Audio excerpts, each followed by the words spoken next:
what do you think? Because it's very easy, isn't it, to see the royal family as living this privileged, amazingly privileged existence. But as John said, at a time like this, you realise that illness is a great leveller, actually. And when I heard the story of her being ill, and when I see her talking about it now, all I can think about is her children, and the fact that she's fundamentally, first and foremost, just a mum.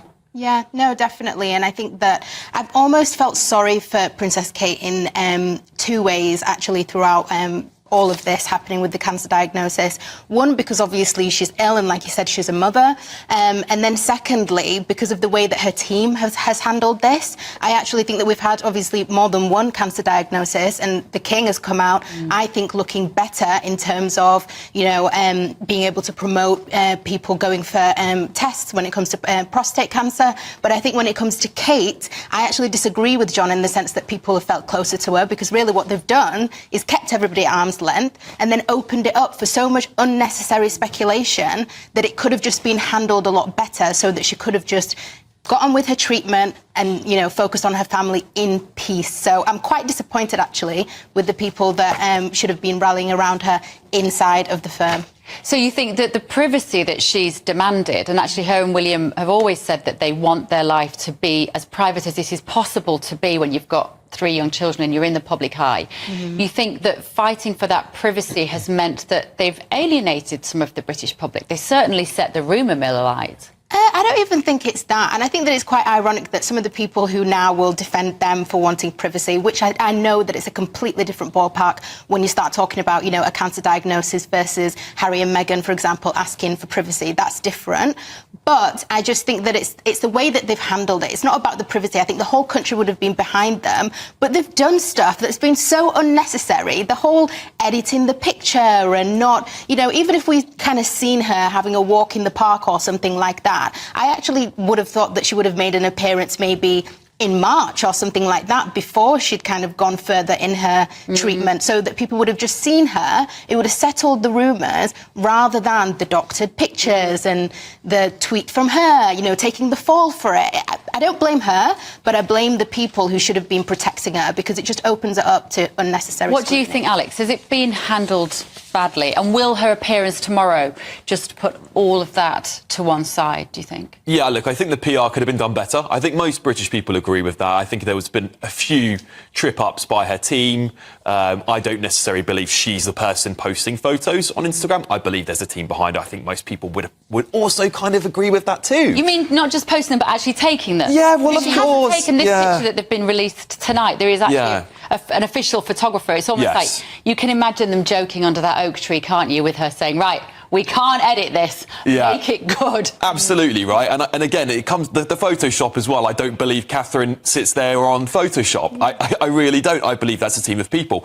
Again, I don't know how much the rest of Britain agrees with that, but that's what I believe. And look, I think tomorrow, whatever happens, it's going to be a beautiful day.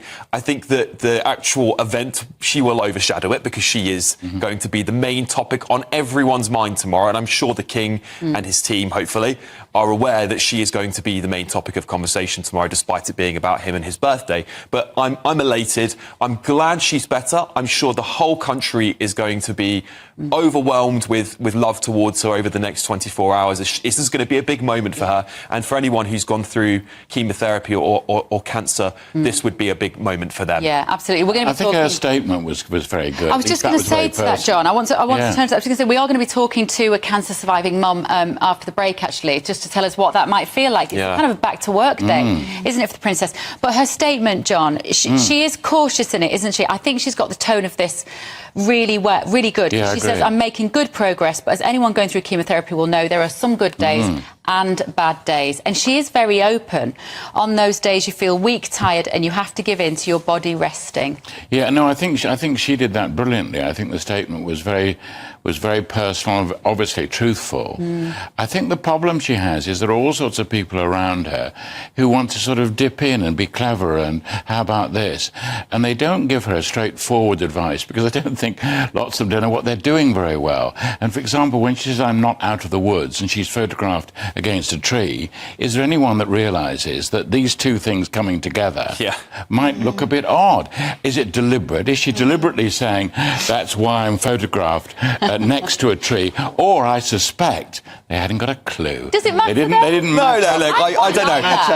Match up the statement. Look, John, look, you're an intellectual. You're reading into it too much, mate. It's a lovely picture. She's in nature. I think John's just being a smart man that he is. They need somebody like John on their team who can actually say, you know what, this is actually a contradiction. You know, you say one thing. Don't do it. Just to show a bit of finesse, or have someone come forward saying, I've only got one point to make. Be careful with that, because you are going to be. But maybe I mean, we will get the headlines. We will get the front pages on this show tonight. Maybe the headline will be "Not out of the woods," and there will be the picture of her in Windsor Gardens. And Windsor Gardens. That works for me. I'm all right with that. Don't you think it's weird that, like John said, she looks so well on that picture, and then we've had all this speculation, and she couldn't have just jumped on a Zoom maybe and had an interview with you, Bev, you know, and just said, you know what, you know, I'm still not feeling well, but, you know, just for 5 minutes put a bit of blusher on. But it's like she looks right as rain there, and it really doesn't look right that you've been out of the picture for 6 months.